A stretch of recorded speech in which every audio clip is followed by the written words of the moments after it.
রাধে রাধে প্রিয় বন্ধুরা, আজকে খেতে ইচ্ছা হয়েছে পোলাও, তাই করছি। নর্মাল চাল দিয়ে পোলাওটা বানাচ্ছি। আগে আমি মেখে নিয়েছিলাম ফুড কালার দিয়ে, মেখে নিয়েছিলাম, বুঝেছ? একটু আদা বাটা বাটা দিয়ে,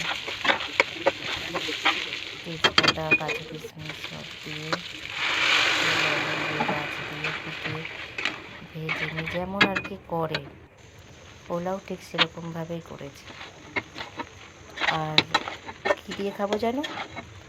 গাছপাটা দিয়ে খাবো পোলাওটা, আর সাথে থাকবে স্যালাড। আমার কমপ্লিট। এই যে পরিবেশন করলাম, গাছপাটা দিয়ে পোলাও খাবো। আজ এই পর্যন্ত। রাধে রাধে।